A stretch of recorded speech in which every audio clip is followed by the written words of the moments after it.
The following may contain offensive language, adult humor, and or content that some viewers may find offensive. The views and opinions expressed by any one speaker does not explicitly or necessarily reflect or represent those of Mark Radulich or W2M Network. Please listen with caution, or don't listen at all. Hey! A triple feature, 3 films up on the screen. One's a little heavy, one's a little sleek, and one's just caught between. We'll laugh and cry and overanalyze, dig through fleams with wide, wild eyes. Grab some popcorn, take your seat. 3 times the fun, 3 times the treat. Hey, a triple feature. That's what we're here to do. What we're here to do. Buckle up, the lights go down, and we'll watch them all with you. Good evening. You are listening to a Rad Religion Broadcasting premiere podcast, Triple Feature. I am your host, the mandated reporter, and frankly, I'm nasally, Mr. Mark Radulich. And tonight, I am joined by not one, but 2, but 3 wonderful people. First, because she got here first, Mick Wanamaker, making her return to Triple Feature. How do Hey, you Mick. do? Outstanding. And because ladies first, get once again a reoccurring role here on Triple Feature. Kat is back. Hello, Kat. Hi, Kat. Hi, Mark. Hey, Sean. Hey, Mick. And of course, my brother from another mother, he's Sean, you're not. How do you do, Sean? Wish I could say I was great, but considering the news I got right before we went on air, good as I could be. At least I get to get together with 3 of my dearest friends and talk about some immortally funny movies, even if certain things kind of age like an avocado. Indeed. So we're talking John Hughes tonight. That's the director focus. We're looking at Weird Science, 16 Candles, and Ferris Bueller's Day Off. I will talk about all 3 of those movies and where they are in the culture in just a moment. I just want to get like 10 words or less from each of you. I really want to stress 10 words or less. Kat, are any of these our first watch, or had you seen these all contemporaneously? Oh, God, no. Like, these were just on in my house when I was growing up. Like, I've seen each of these movies probably dozens of times at this point. Okay. Cool.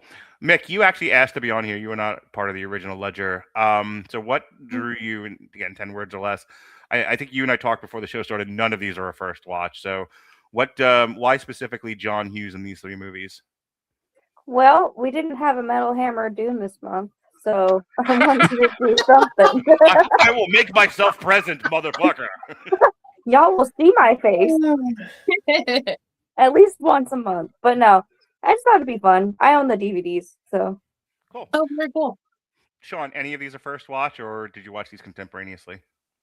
You know, Ferris Bueller's Day Off has always been one of my favorite comedies. Okay. And I would dare say it's a goddamn near perfect comedy, if such a thing in fact exists. I adore Weird Science. I grew up both catching it on cable when I was in my formative years, and I also am fortunate enough to remember the better than it had any earthly right being USA series adapted from it.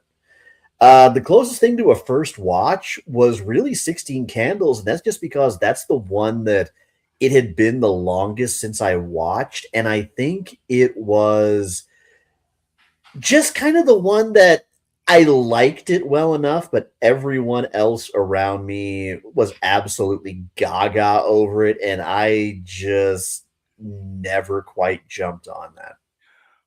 So of the 3 of these, Weird Science is my favorite. I watched all of them when I was a kid, contemporaneously. Again, born 76. So John Hughes, one, as we all know, I watched movies well beyond my years during the VHS mom and pop video store days. So either I saw all of these when they came out, either in the movies on VHS or on cable. Again, Weird Science is by far my favorite of these. Mhm. I saw 16 Candles way back when. It's been decades since I'd seen it again, and I'm not entirely sure I ever made it through it more than once. The thing I always remembered about 16 Candles was Long Duck Dawn is fucking hysterical. Yeah. And it's like my favorite part of the movie. Yeah. I'm going to say this now. I'm going to drop a bomb, and we will when we talk about the movie, you can all question me on it. But I'm just going to drop the bomb and walk away. I'm going to crop dust you all right here. You ready? Oh my god. I fucking hate Ferris Bueller's Day Off. What? Oh, Yeah, this is the remark that got me called a boomer by my lovely girlfriend. damn, Gina. So with that said, No, I'm with Erica on this one. yep, I stand by my comment. We will discuss it. We will bring it into court later. Tonight's Wow. yeah, buddy. Tonight's triple feature examines John Hughes at a critical creative inflection point, using three of his most iconic teen films, 16 Candles, Weird Science, and Ferris Bueller's Day Off, as a loose trilogy about adolescence fantasy. Don't get shame, darling. Don't get shame. To the triple feature karaoke hour. Released across just 3 years, these films chart Hughes' rapid evolution from raw, indulgent boomer memory into something more controlled, mythic, and self-aware. 16 Candles was Hughes' directorial debut, adapted from a short story he wrote for 17 magazine. The film stars Molly Ringwald, Anthony Michael Hall, Michael Schofling, and Getty Watanabe, and was produced on a modest budget of roughly $6.5 million. It went on to gross over $23 million domestically, and solid success that immediately established Hughes as a defining voice in teen cinema. The film's central premise is simple. Samantha Baker turns 16 and is completely forgotten by her family amid the chaos of her sister's wedding. But what lingers isn't just the loneliness, it's the film's glaring blind spots. Hughes' focus repeatedly drifts away from Samantha's interior life toward male wish fulfillment, particularly through Hall's character, Ted. Watching it today, the imbalance is impossible to ignore. The film reflects Hughes' unresolved 1950s era assumptions about gender, entitlement, and reward, making it the most uncomfortable and revealing entry in this lineup. Its legacy is complicated, culturally influential, endlessly quoted, and also emblematic of the limits of the early 80s teen comedy. Released the following year, Weird Science represents a sharp tonal pivot, inspired loosely by the 1931 film Frankenstein and also somewhat derivatively from the Weird Science comic book. Hughes wrote and directed the film as an overt fantasy, leaning into absurdism rather than realism. Starring once again John Hughes' favorite boy, Anthony Michael Hall, Ian Mike Mitchell Smith, and the hottest ass. The movie follows two socially anxious teens who create a woman using a Tron-like computer, only to have her become a supernatural corrective force in their lives. Produced for approximately $7.5 million, Weird Science earned around $38 million at the box office and performed strongly enough on home video and cable, where it found a long second life. What makes the film endure is its honesty about its own unreality. Lisa is not a romantic conquest. She's a guardian figure, a mythical helper who humiliates, corrects, and ultimately leaves once growth is achieved. In that sense, Weird Science operates like a fairy tale, a Peach Dragon style narrative about externalized competence that must eventually be internalized. Hughes still centers male anxiety, but he frames it as something to be confronted rather than rewarded. By the time Hughes made Ferris Bueller's Day Off in 1986, he had fully mastered his craft. Written and shot quickly, this film starred Matthew Broderick, Alan Ruck, Mia Sara, and Jeffrey Jones.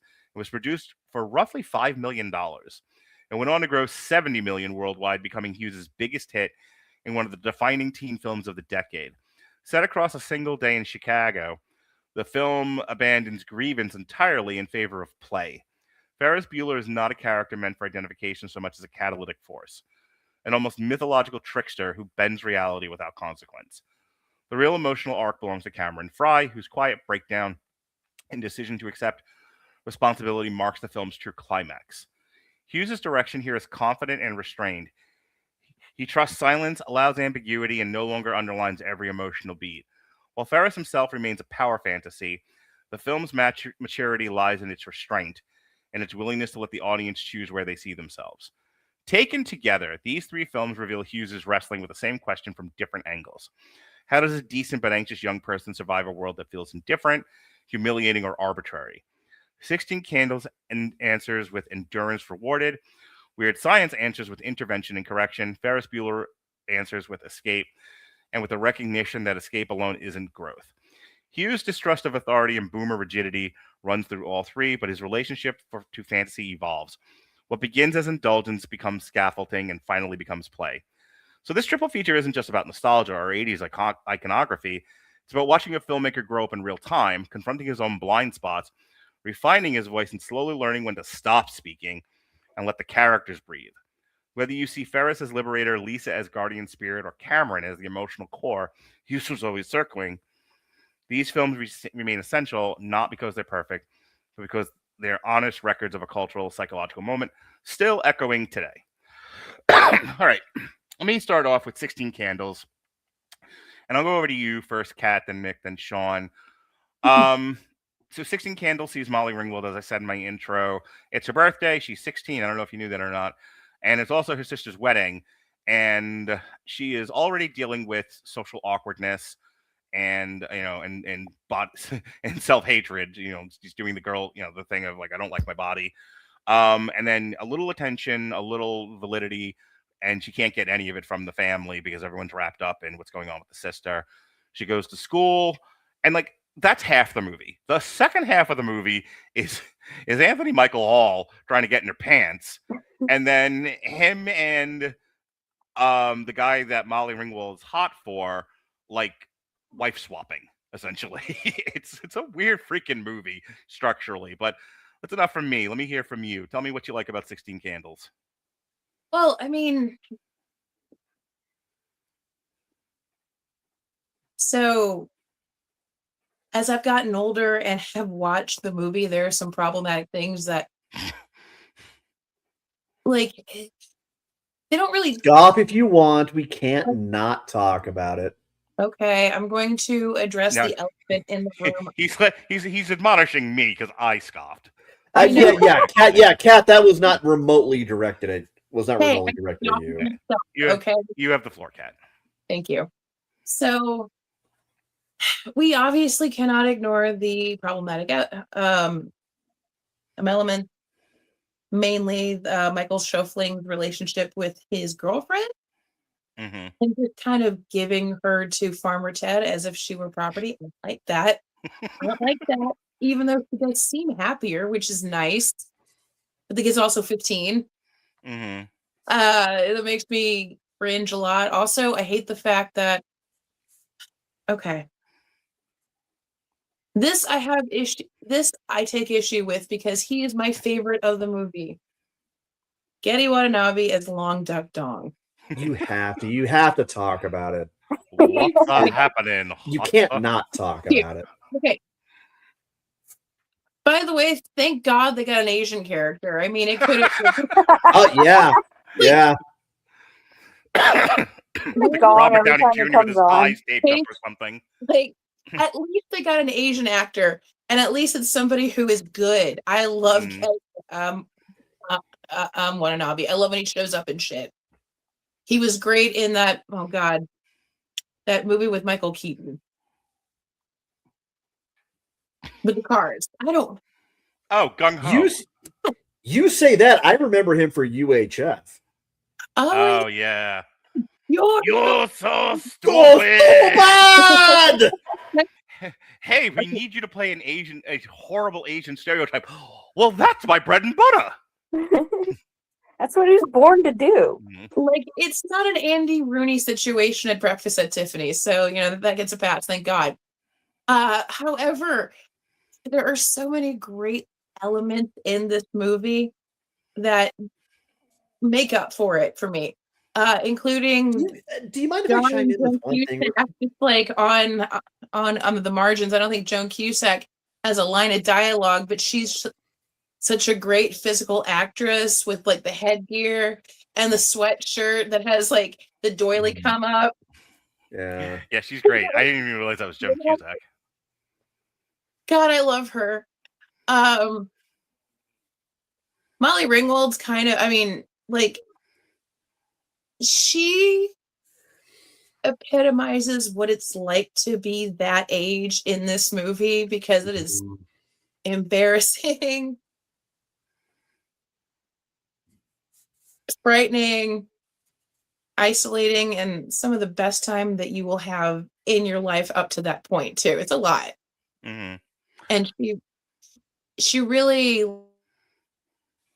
encapsulates like how that feels at that age.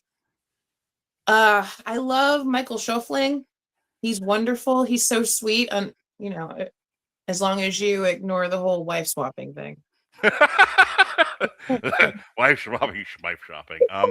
I mean, here's the only thing I'll say about this, and then Sean wanted to chime in, so I'm gonna quickly pivot to I'm him for 1 second. pretty woke here. I know that comments are gonna pop off on this, but I gotta address it, guys. No, it's fine. Well, the thing of it is I actually agree with you. The movie, but What happens with Anthony Michael Hall and Michael Schultz's girlfriend is a bit of a sexual assault, and it's like my kids pointed that out to me. They were just like, why is there so much sexual assault in the 80s comedies? I'm like, it's a different time. Sean, what did you want to chime in with?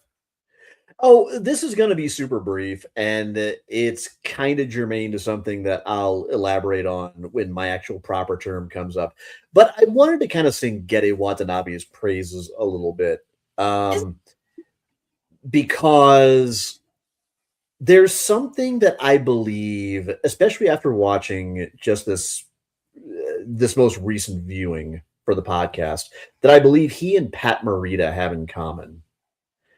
And that is, they were both handed what could have quickly devolved into Mickey Rooney levels of nuclear jingoism. Instead, what they each did kind of in their own distinct ways in 16 Candles and The Karate Kid, respectively, was they took something that I like to think they recognized right from the jump was a stock stereotypical character, but they actually kind of came in determined to get the most out of it that they possibly could. No more Yankee McCrink.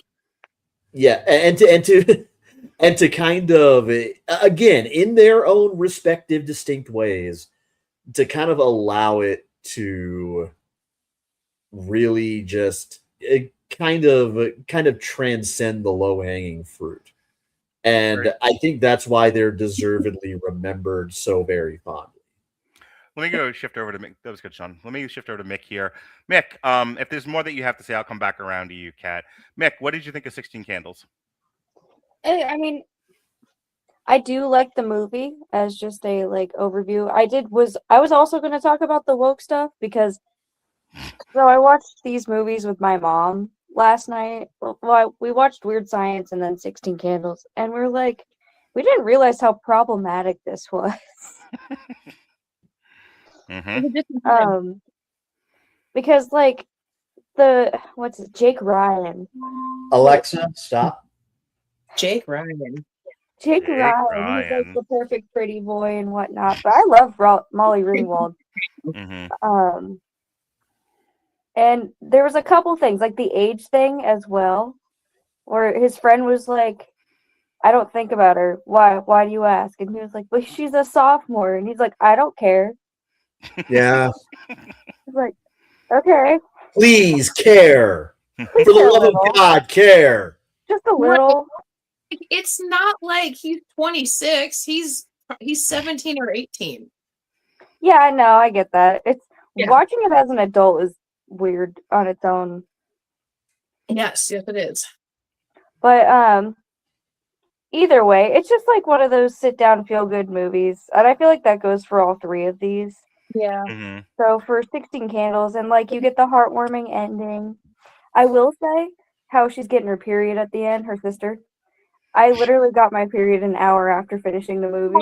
Nice. I like how it's airborne and transferable. Right. It's contagious. Before I go over to Sean, I just want to say this. Because I think after Sean, unless there's more that Kat wants to say, we're probably going to move on. I said to Mick before the show started tonight, I watched 16 Candles when I was a kid, and I was a boy's boy, and this was a girl's movie, so it was like, okay, I get what this is. Not really appealing to me. Watching it last week for the show, And with 2025 eyes and being almost 50, the scene that's really stands out, besides all the long looked on stuff, which is still funny to me, um, is the scene where finally the father sits down with Molly Ringwald and sees her, talks to her, validates her, consoles her. And it was a nice daddy daughter moment that really spoke to me. And I like that, John Hughes is a bit is a bit over the top at times, clearly, but he does know how to write sentimental moments that don't sound saccharine or um false. Like that to me sounded like what a real father would say to his daughter. And what a real and the opposite side of that is in a pitch about this movie is like, hey, we're going to talk about this girl who, gets forgotten about on her 16th birthday, and the urge to write her as a bratty bitch would be overwhelming. And that's not how Molly Ringwald comes across. Like she kind of accepts what's going on and like this hurts my feelings, but I'll get over it. And the father's like, no, it sucked that this happened to you. It shouldn't. You're a decent person and you didn't deserve it. But you're right. You'll also get over it. And it was just a really nice human moment in this really silly movie. The only other thing I'll say is, and then I'll pitch it over to Sean. Like, look, I'm not completely obtuse, or or myself so like toxic that I don't see a conversation between Anthony Michael Hall and Michael Schofling is like, like, well, if you cook me up with Molly Ringwald, I'll let you take my drunk as shit girlfriend home and you can do what you want with her. Like, really? We were good with this. We were good with this in the 80s, huh? This isn't going to lead to a Me Too movement or anything. Okay, sure. Wait. Hold the front door.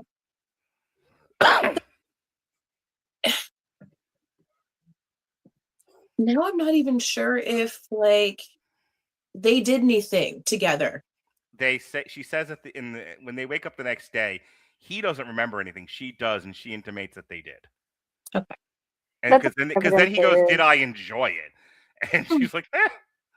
Yeah, it was a different time. Anyway, 16 Candles is okay. I mean, not every movie needs to be a 10 or a 1. This is a definitely a 5. Sean, your thoughts?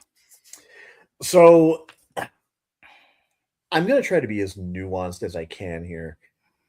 I believe there's a difference between movies that have some merit woven in with some problematic elements and movies that just age horribly because they were kind of mean-spirited and awful in the first place and we just didn't acknowledge it at the time. Yeah. In the latter category, I would lump in Ace Ventura: Pet Detective. Oh yeah. For reasons that if it's not if it's not obvious to you right now, I implore you, please go meet a trans person. I would throw American Pie in there primarily because whereas I could see people lumping them in the same general category of sex comedies, I think American Pie is far more unapologetically misogynistic. Mm-hmm. And just it's hard to tell if it's obliviously rapey or just really overtly just no one gives a shit. No, hang on. Let me throw the most obvious one out there: Revenge of the Nerds. Oh yes! Oh, absolutely. I would love to talk about one day, but like, you want to talk about a movie that ages horribly? I wasn't going to mention it just because at this point it almost goes without saying, but yeah, absolutely. One section. Kat, you wanted to jump in really, really, really, really quick? Yeah, I was just gonna say that is rape by fraud. No, I mean, shit, if you want to go for like slurs and shit, let's go with like, I see your American Pie, I raise you, bring it on. Okay, back to you, Sean. But anyway, but this is something that I like about John Hughes is yes, 16 Candles ages horribly. But the thing is, it ages horribly because in its own way, it is very much a product of its time. And that was that time. Yeah. We're back to going way, way back. The whole debate and manufactured uproar that sprang up when Warner Brothers released the Looney Tunes Golden Collection, and they had the self-awareness to attach a disclaimer that flat out acknowledged we depicted some things that we're really not proud of decades later. But we also can't pretend we didn't do this shit because that really wouldn't be honest either. And I call that manufactured uproar because anytime somebody does something like that now, anytime something like that is attached for the purpose of clarity and context, someone is going to throw an absolute little bitch fit about it, claiming that this is somehow trying to cancel this or cancel that. No, you dumb fuck. It's not. It's not telling anybody not to watch it. It's being honest about the material, and I have no problem with that. And that is what, because these very much kind of were the prejudices of the time. This kind of was 80s existence with the volume dialed up slightly. Yes, it's taken to a surreal extent, but at the same time, in the same way that I think we can pretty safely argue that Anthony Michael Hall, Molly Ringwald, and Jennifer Grey, probably more than any other actors of their generation, of that particular time, really do encapsulate being an American teenager. You also kind of have to acknowledge that about pretty much every fucking thing else. But what I love about John Hughes is, again, unlike American Pie, unlike Revenge of the Nerds, he really goes to the trouble to kind of humanize everybody along the way, even when the hijinks are kind of hitting peak wackiness. There's always a sense of heart, always a sense of relatability. There's rarely a sense that any character in any of these movies is just patently irredeemable. He really captured, like I would dare say, no teen movie maker before him or since, kind of exactly the shades of gray and kind of miasma of emotions, confusion, and awkwardness that is being a fucking teenager. It's not just that these are just purposely cruel characters or he's necessarily intentionally punching down. He's just being fully honest about what he was seeing at the time, and he repeatedly, kind of movie to movie, whether we're talking about 16 Candles, Pretty in Pink, Breakfast Club, even Weird Fucking Science, Ferris Bueller. Okay, I'm gonna interrupt you here. One of the things I noticed when watching these movies, and actually because it was Weird Science first, is how much, while he's writing contemporaneously in the 80s, how much of his experience in the 50s he's writing from. Mhm. There is a lot of projection of whatever it was he went through with his own parents as a teenager in the 50s. It is coming out in these movies. Kat, I'm going to let you have the last word here. Go really quick, Sean. Wrap it up, and then go to Kat, and then we'll move on. Oh, okay, fine. I'll try to wrap it up quickly. Yes, you're right, but at the same time that he's doing that, he's also kind of really nailing the reality that the more some things change, the more some things stayed absolutely the same, and how being a teenager in the 80s was in a lot of ways just a cover song of being a teenager in the 50s. And the last thing I'll say is that I think there's a difference between taking a movie, like we keep making these comparisons, like Revenge of the Nerds, which is so mean-spirited and horrible, and just kind of continuing to laugh at the horribleness and say that nobody should have a problem with it.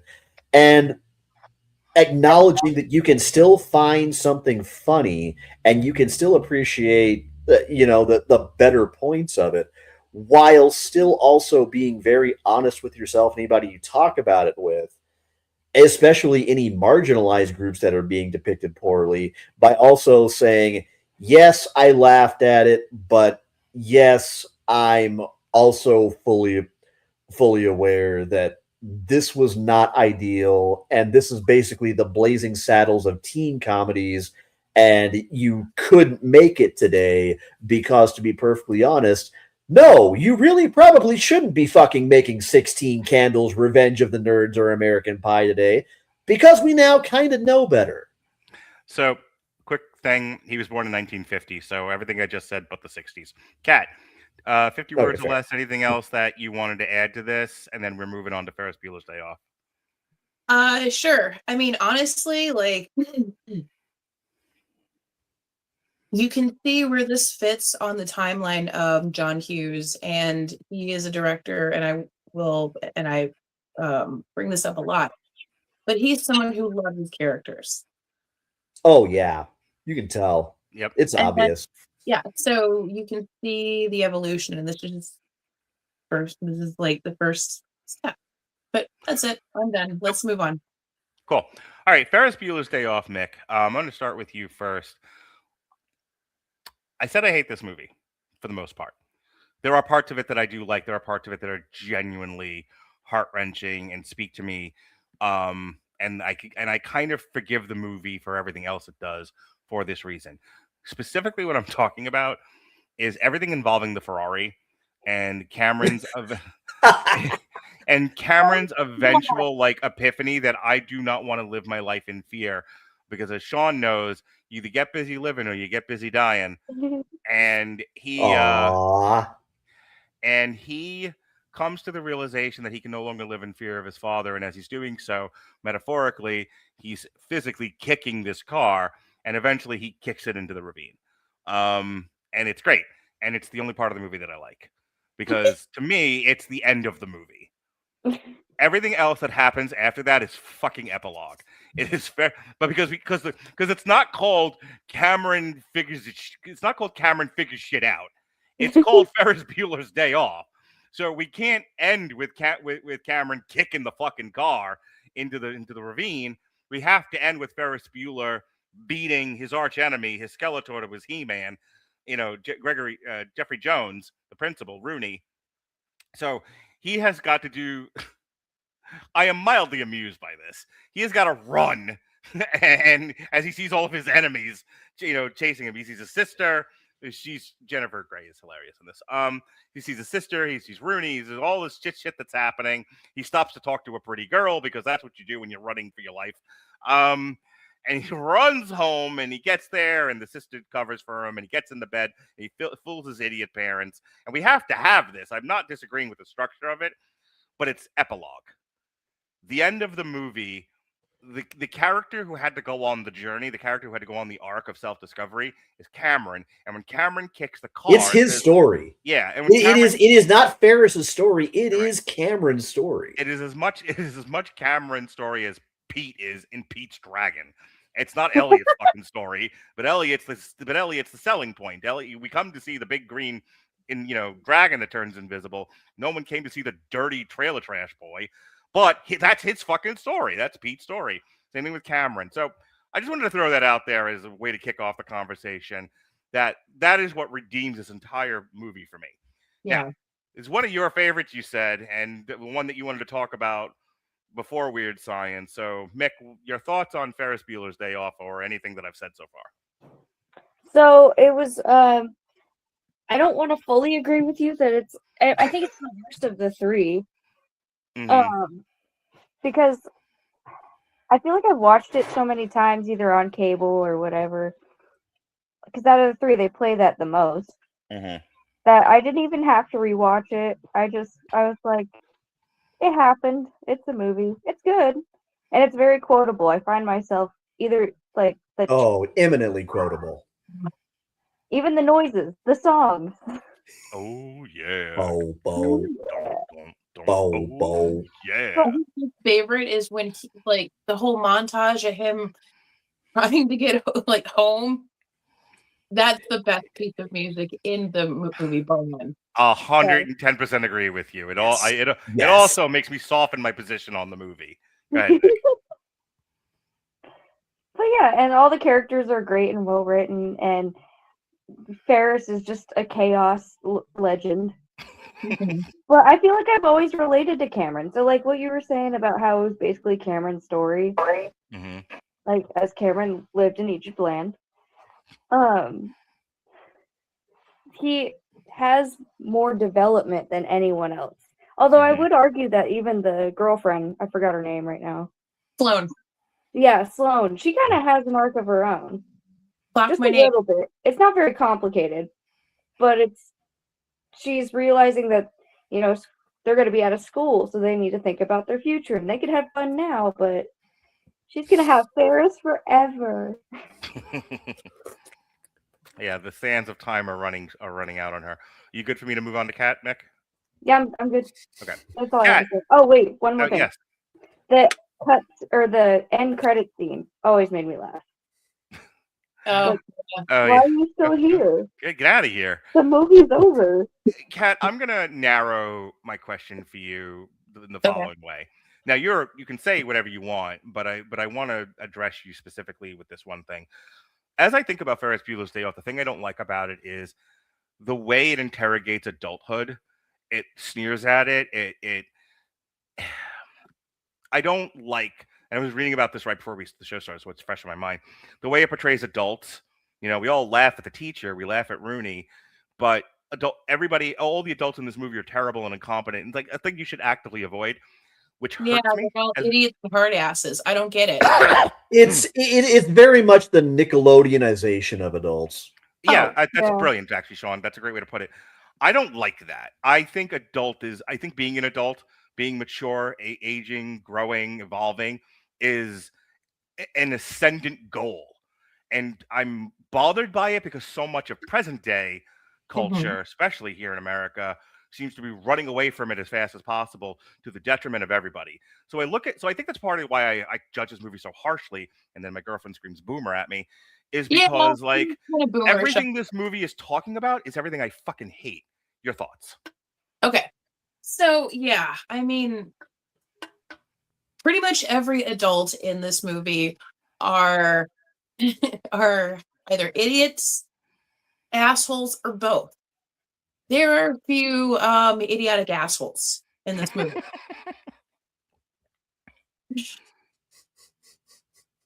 So I personally don't give a shit about that because it's not really about them except for perhaps maybe Rooney.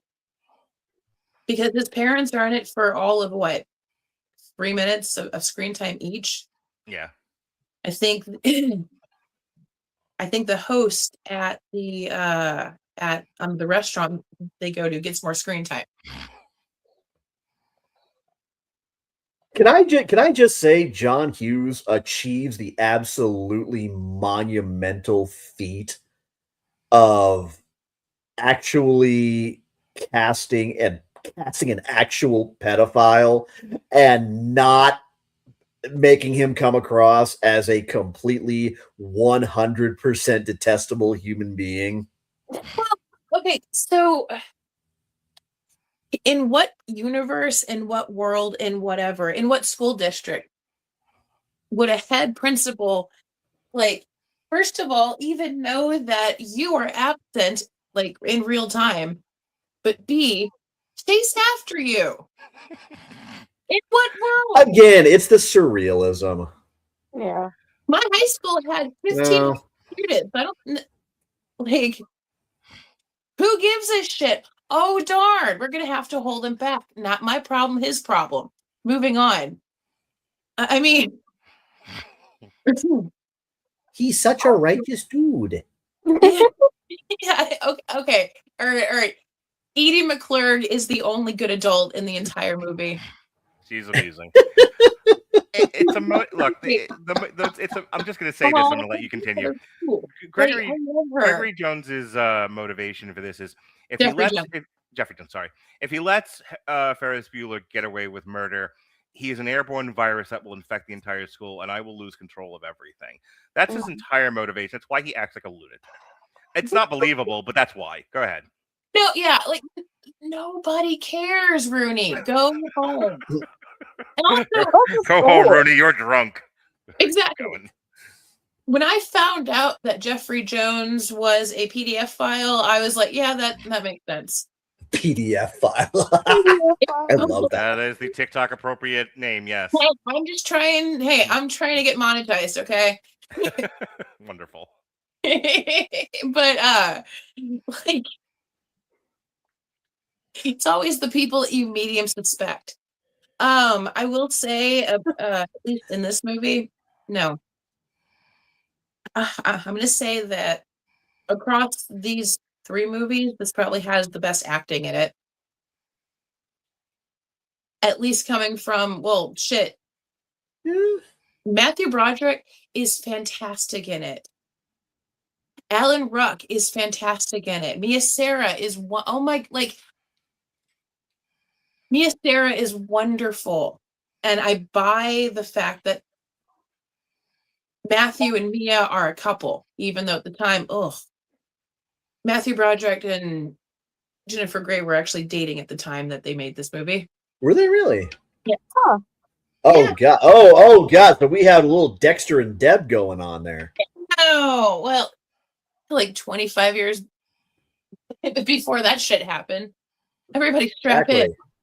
But yeah, so but I buy them as a couple. I buy the, like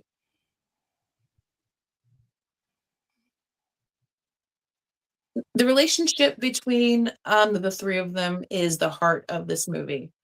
Mm-hmm. It like if it wasn't for Cameron and Sloane, Ferris wouldn't be there.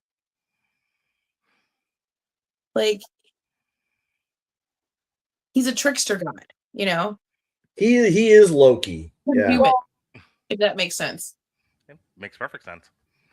All right, Sean, go ahead and wrap us up here. Your thoughts on Ferris Bueller's Day Off. This is where we get to do a mini on trial. I've already given my prosecution. So it's really hard to say much about this movie in general that hasn't already been said for decades. So on a personal note, I will say this. I didn't really get where Cameron was coming from until my early 30s when, of course, at the time, this was when things were getting really bad for me out in Arizona, and I had become homeless. I was trying to scrape together any money that I could just to kind of stay afloat long enough to kind of form an exit strategy. And at the time, I had, unbeknownst to Colin Comer, I'm not calling him the D word because he hasn't deserved it in decades. I had actually secretly pawned the hunting rifles that he had basically loaned me years ago, and not told him because, and at the time, we had not fully fallen out, and I kind of felt bad about it and ashamed of it. But eventually, I hit the point where I couldn't keep up the pawn payments on them, and they were just gone. And by that point, kind of my own realizations about kind of how I really felt about him and the human being he really was. At that point, kind of like Cameron kicking the Corvette, I felt bad about it, but since it was him, I guess I just couldn't feel too bad about it. So I kind of know what it is to want to kind of strike that blow at an oblivious parent who doesn't really know you, has no interest necessarily in really getting to know you, unless that matches up with his vision of you, and just kind of striking at one of the things that he loves the most. So no, I kind of cried my last tears over that fucking 308 Winchester. Fuck that thing. So in that sense, I kind of get it. And in the movie, of course, there is a lot of surrealism that is kind of the spoonful of sugar that helps the heroin go down. Like we've kind of alluded to, like the fact that the truth of Ferris is that Ferris does not grow. Ferris will not grow. Ferris is a vacuum for human growth. And the whole movie, eventually, what we're kind of rooting for is for Cameron not to get sucked into that black hole. And kind of not really wanting Sloane to get pulled into it either. And you kind of really understand fully why Jennifer Grey resents him so damn much. And you're even kind of rooting for her when she realizes at the end, fuck him, let him do what he wants to.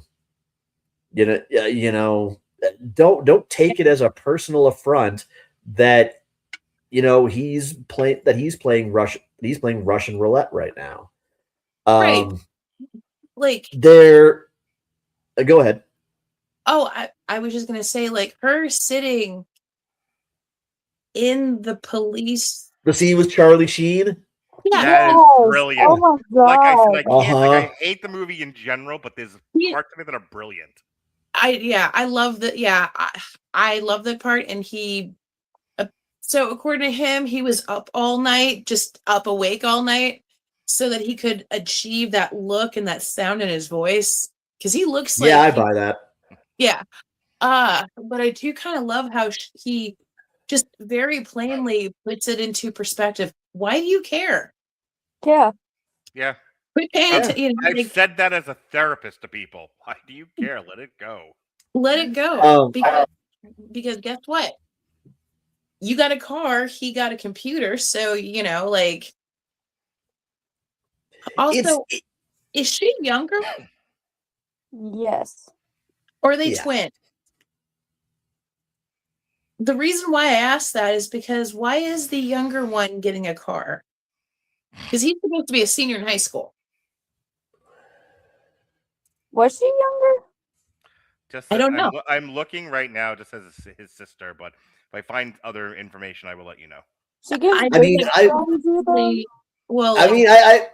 I kind of relate to that one too, because I was kind of the volatile child in the family, and my sister, who is pretty much my hero, was the one who really kind of had her head screwed on far straighter. And when she did get into shenanigans, well, I'll just say Becky was the one who cared about not getting into trouble. Past a certain point, I didn't really give a shit if I pissed Colin off. Yeah. I just kind of quit caring and like, you know what? You're gonna say and do it anyway. Just let me at least give you an entertaining reason. The best part of me not living with my dad is I could come over there looking like I did with, all the piercings in my ears and my belly button ring and makeup. And, I look like a teenage girl. And it would piss him off. And then I'd go back to my mom's house and laugh about it. And I actually will end on this one point, and I hope it's one that might engender a little bit of discussion. I would put this on the lighter side, and I emphasize this, on the lighter side of the spectrum of movies where when someone says it's one of their favorite movies, it's like with Fight Club, American Psycho, and Scarface, where you are just praying they didn't take the wrong message away from it. Yeah. I would almost guarantee you, that's the only thing I'm going to say about that, 90% of the people who like Ferris Bueller's Day Off want to be Ferris. That's what they like about the movie. Absolutely. Yeah. 100%. Well, and okay, I stand corrected. One last small thing. And because I made the Nickelodeon joke, I will say, what'd you say? So it's never a small thing with you, Sean. It's a gift. Anyway, I will say that growing up is realizing that the adults on Rugrats, not the babies, were some of the best written characters on that goddamn show, and I will die screaming, crying, and shitting myself on that hill. Wonderful. I hope that's on your tombstone.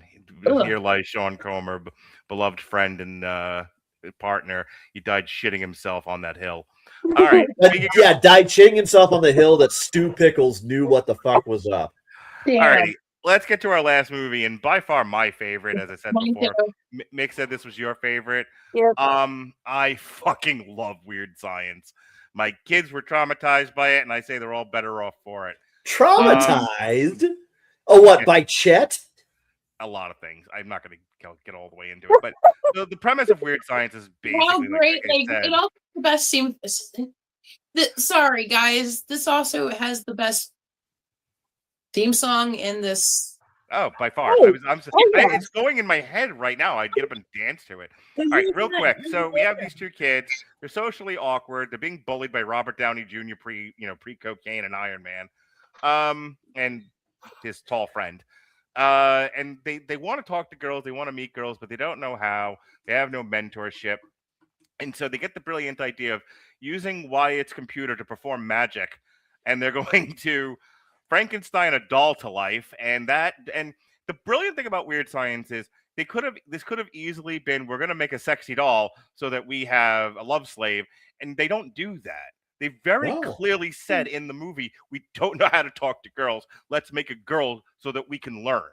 And Kelly LeBrock, it starts off a little weird, a little sexy and weird. The former Mrs. Steven Seagal. Yeah. Poor Kelly LeBrock. The woman in red. That's how I'll always remember her. Anyway, and Kelly, it starts a little weird with Kelly LeBrock. You made me. What do you want to do with me? And then it's just as quickly abandoned because she only really it's twice. The shower scene and then later whatever she does with Wyatt on the patio, which you don't even see, so who knows. But the rest of it, I think she actually says like you fell asleep. But the rest of the movie, she's just like, well, let's go to a blues club and we'll introduce you to black people and that'll help you get out of your shell. And then we're gonna and then I'm gonna get you cars. And then we're going to get you some nice clothing and we're going to build up your confidence. And then we're going to throw a party so that, basically what she does is immersion therapy. Yeah. And we're going to bring the mutants from The Hills Have Eyes, right? Yes. And so, long story short, the entirety of like half of Act 2 and the entirety of Act 3 is this party that they throw. Where, again, we do wife swapping, but that's besides the point.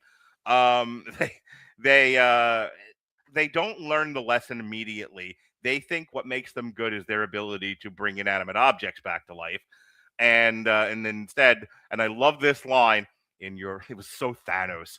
Kelly LeBrock, Thanos, same character. In your rush for fame and glory, you forgot to hook up the doll, and up comes an intercontinental ballistic. Yep. It's just fucking amazing. And then after that whole nonsense, they end up getting the girls that they were after at the beginning of this. The bullies are scared off having been humbled, and then the biggest enemy in this whole thing and the best actor in it, Bill Paxton. Holy cow! I love him so much. Bill Paxton is fucking cracks me the fuck up in this. Yeah. And she bullies him, and he finally says, well, I guess I've been a little mean to you. I should probably stop. And that's the whole movie.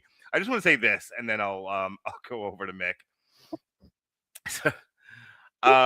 Anthony Michael Hall. Like, you guys talk about like how quotable Ferris Bueller is. On the occasion, I say, pardon my French, but you're an asshole. It happens sparingly. You know what I do say very often, though? My kids have actually heard me say it and didn't know where I was getting it from. He's an asshole. The haircut like that, he's an asshole. I don't know what fucking accent Anthony Michael Hall's doing. I guess that's him doing black. I grew up around black kids. I have black friends. I have not seen anyone to go, he's an asshole. Like, I don't know where the lisp came from. I don't understand why his voice is that high. But every time I hear Anthony Michael Hall in that scene with Bill Paxton, and he blows the cigar smoke, and then he walks away. He fucking army marches away, and Yeah. Anthony Michael Hall just turns to fucking Wyatt. He's an asshole. I fucking Like, cry. it's like, Mr. Hall, are you trying to speak jive? Well, excuse me, stewardess. I speak. It's really, really, really quickly, and then I will shut up. It reminds me of it reminds me of the story Damon Wayans told about, I think it was Bamboozled, where he tried to do a voice for Spike Lee, and Spike Lee was like, "No, Damon," and he does do a weird voice in Bamboozled, but not the voice he was going for. I don't know what John Hughes. I said this when I was doing my notes into ChatGPT. I was like, was John Hughes just in love with Anthony Michael Hall? And ChatGPT admonished me and said, not every director is in love with actors, psycho. What he did think was that like Anthony Michael Hall was kind of like John Hughes's like avatar. He was to John Hughes what Leonardo DiCaprio has become to Martin Scorsese. That's great. I'd say that's fair.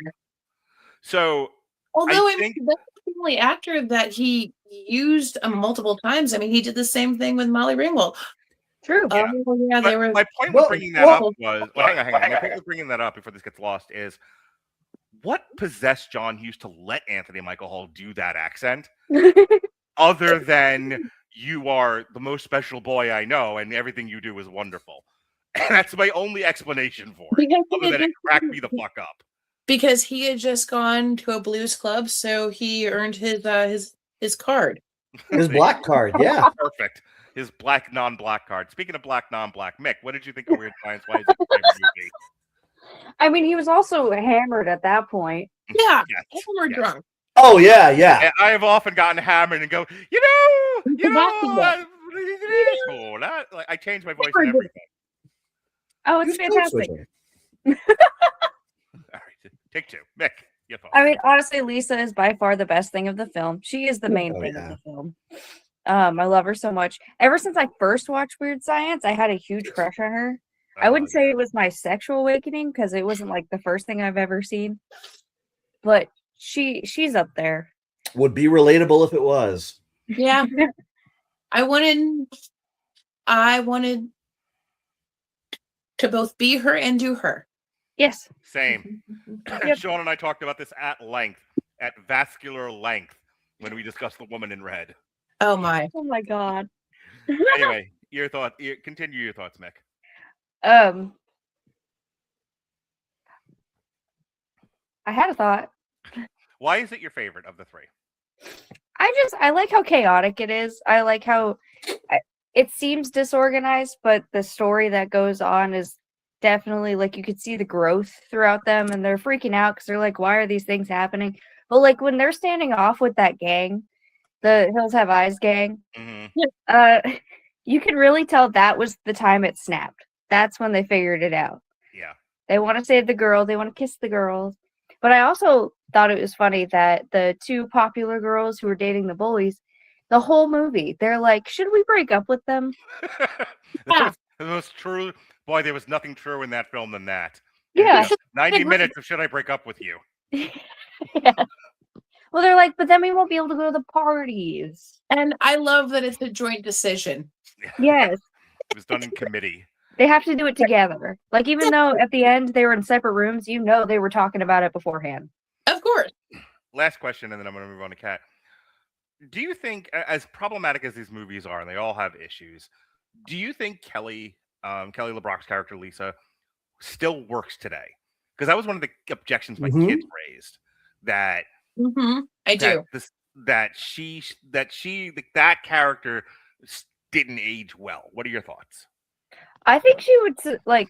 I think she would still work. You would have to absolutely change a few things about like the things that are happening around her, but her character herself, I think, would be fine.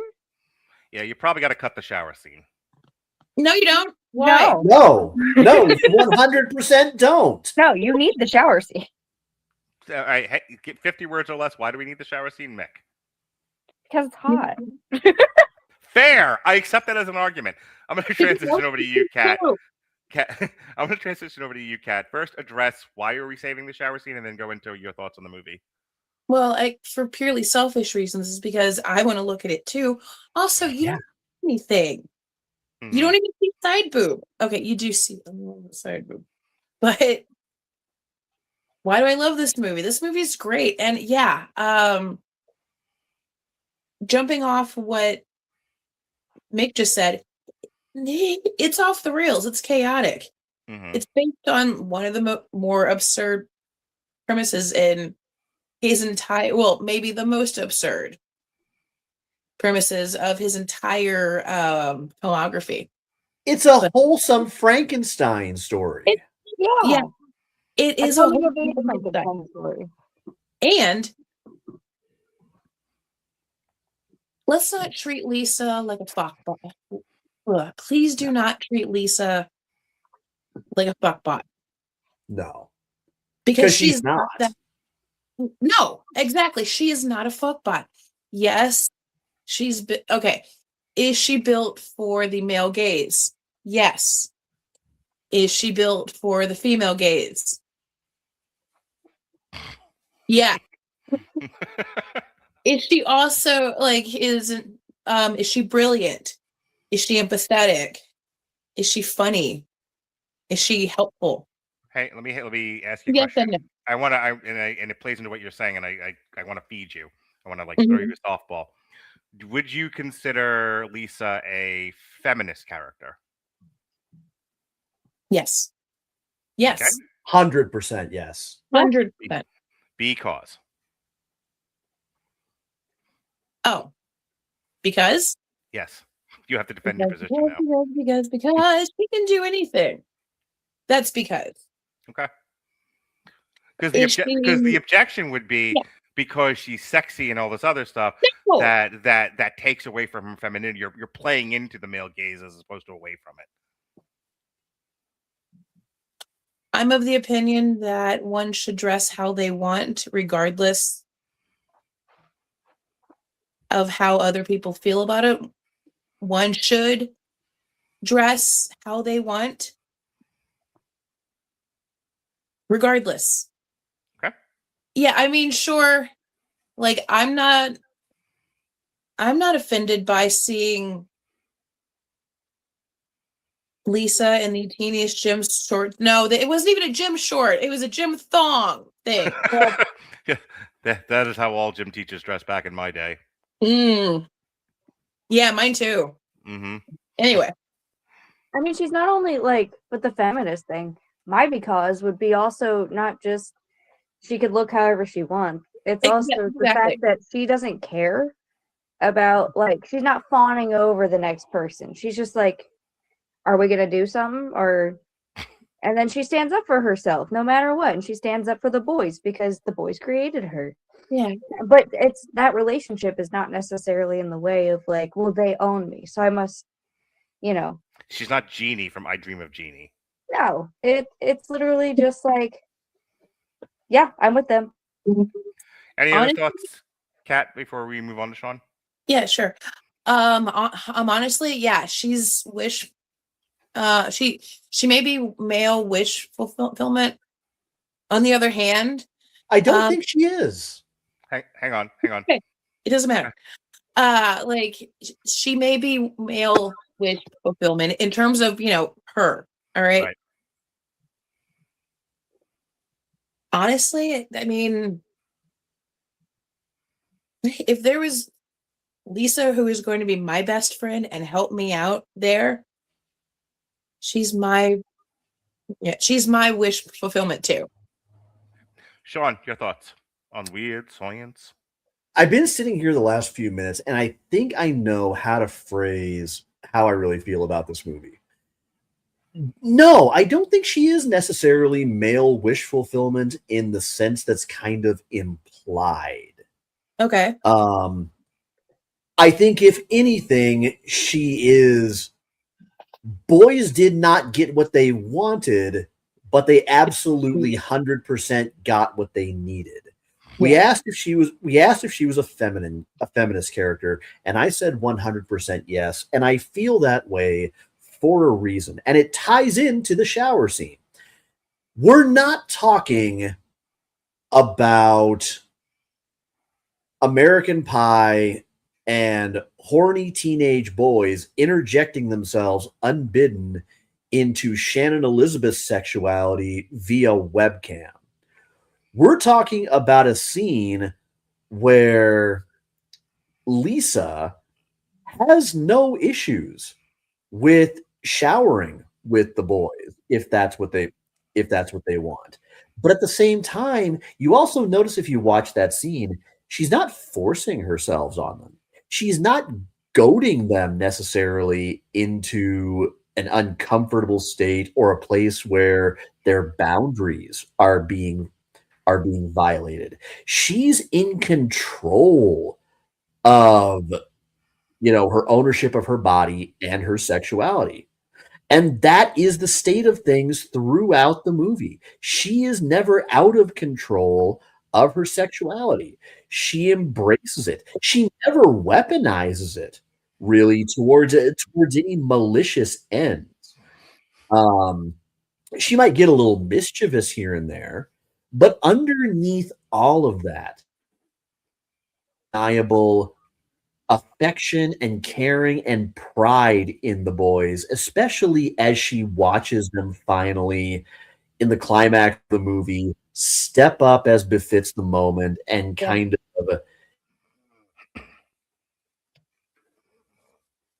Yeah, I agree.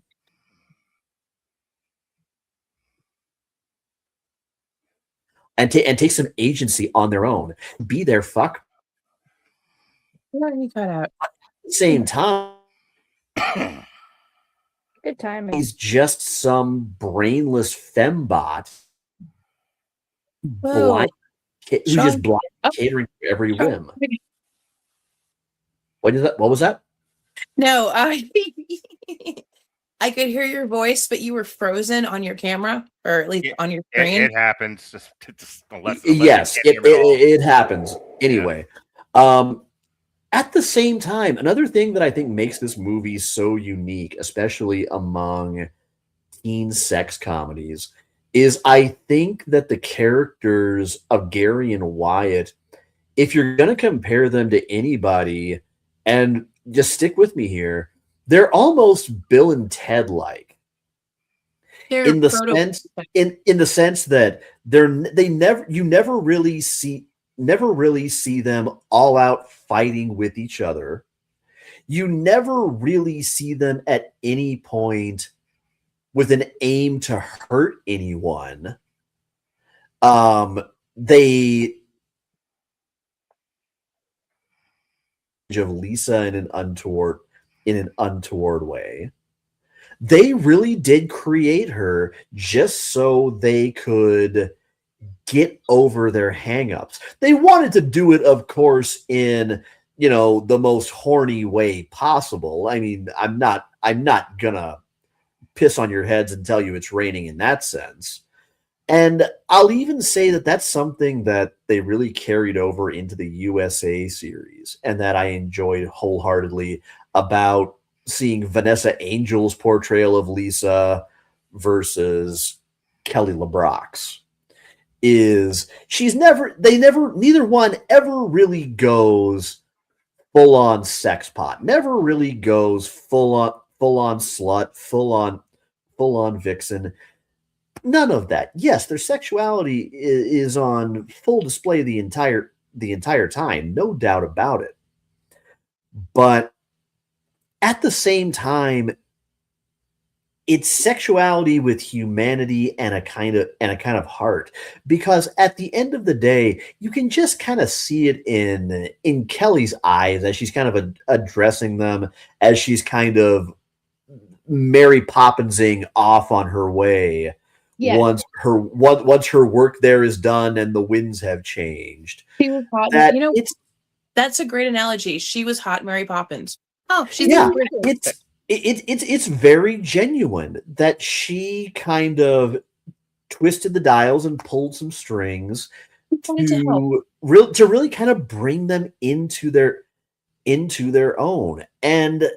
But you notice that in the end, Gary and Wyatt are also kind of treating the girls with the utmost respect that's called for. Yes, they get a little handsy with each other, but it's never in a way where it's necessarily unwanted to either side.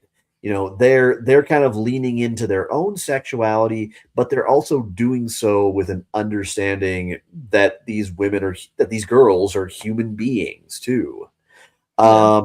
Even I would even go so far as to say Chet in terms of antagonists is probably one of the least hateable that you're ever going to find in any team. Is he a good guy? Fuck no. Was it definitely a little over the top when he's putting the barrel of a shotgun to a strange young girl's head? Fuck yes. But at the same time, have we also seen characters in these kinds of movies do far, far, far worse? Again, I keep bringing them up. American Pie and Revenge of the Nerds. Fuck yes. And at the end, you even get kind of a satisfying pro wrestling heel kind of gratification when he gets his comeuppance and he backs off. He definitely definitively backs the fuck off in the end, even if it was under threat, even if it was under duress. So this is a movie that I'm kind of with you guys. I think this might have been my favorite of the bunch, as much as I love Ferris Bueller. I think this was the one where, watching it years later, I went, this might be one of John Hughes' most underappreciated movies. All right. Quick question for the panel. Mhm. Utterly unrelated, but related. Okay. Sure. Has anyone seen The Pickup Artist? Yes. No, haven't seen it. So, who is yes? You. Good. Okay. The Pickup Artist is a James Toback movie starring Robert Downey Jr. and Molly Ringwald, where Robert Downey Jr. spends the entire movie trying to pick up Molly Ringwald. I love this movie. All right, I'm thinking about putting it on the schedule as just an on trial because I don't really know what else to attach to it, Okay. and I'd rather just spend an hour like we did with Scrooge, just talk about this and not have to try to configure. Because I'm looking at the other James Toback movies and I'm like, very cute. What was that? I said it's very cute, so I am all for this. All right, so if I go ahead and The cat's in, I'm in. Yeah. So if I go ahead and find a spot on the calendar, I can just plug you guys in there. That's fine. Okay, cool. Sure. All right. Yeah. I don't know when that's going to happen, but I'll look for a spot because I really want to talk about at some point before the end of 2026. I want to talk about The Pickup Artist. I have been thinking about this movie a lot in the last couple of years, weirdly enough, and I feel like more people need to know about it. Yes, Ken. Oh, I had an idea too. Okay. Welcome to the part of the show where we pitch ideas, this should have been a meeting, but we're going to do it on the show anyway. Let me elevator pitch you.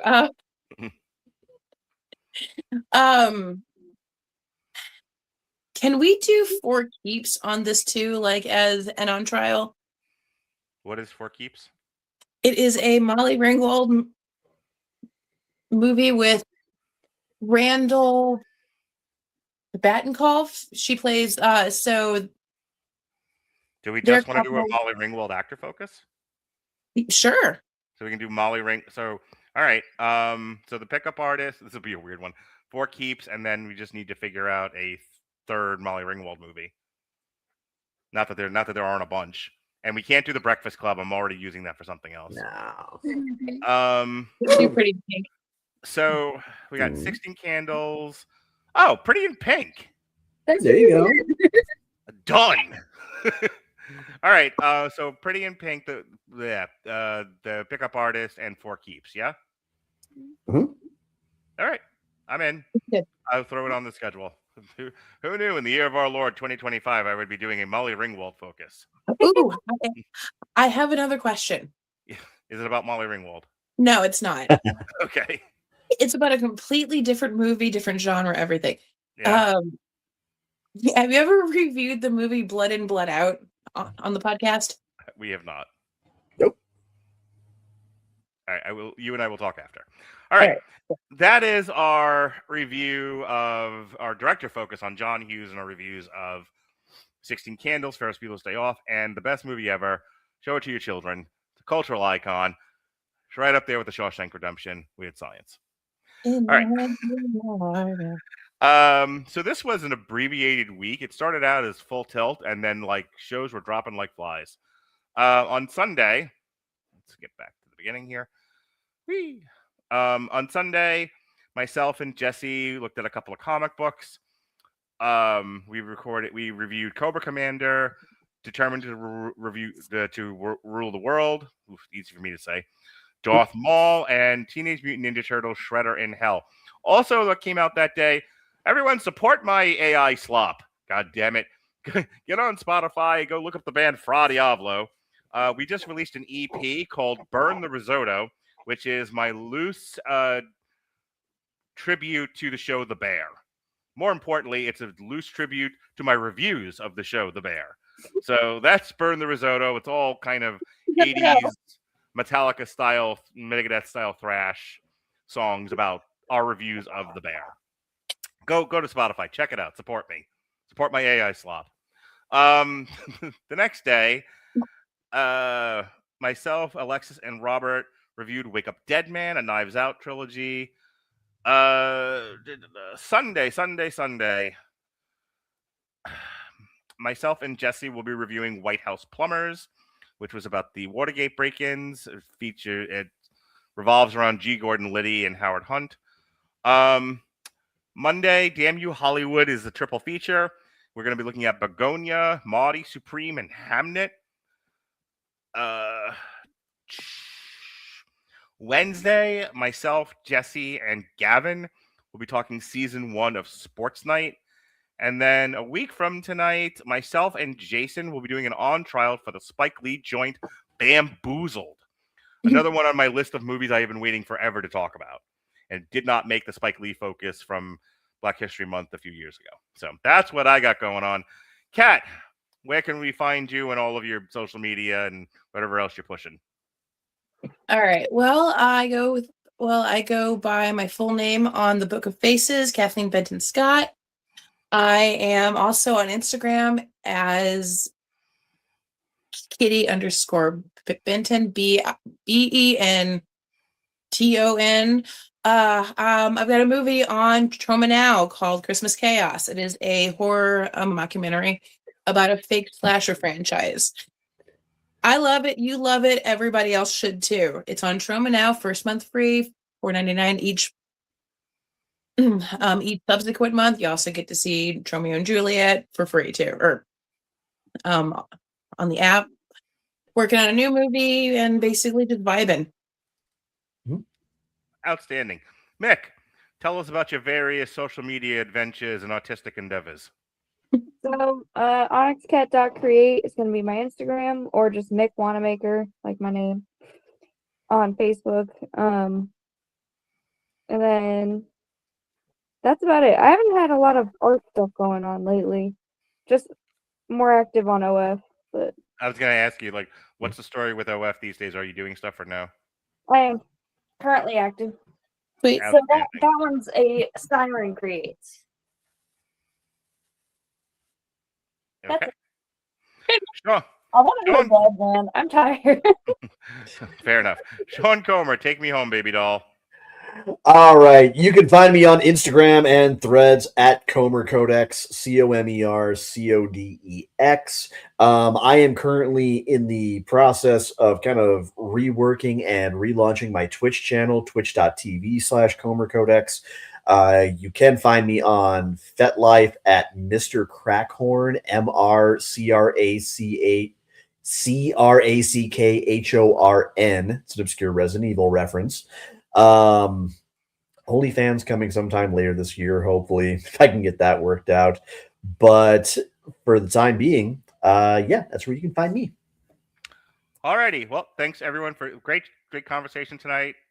Thank you for everyone for who tuned in, for checking us out, and for all of you lovely people for being with me on this very special podcast. For Sean Coma, you're not. For Mick Wanamaker. I For can't do the Chad, damn hard hands. I managed to stifle my coughs for most of this show. Be well, be safe, and behave.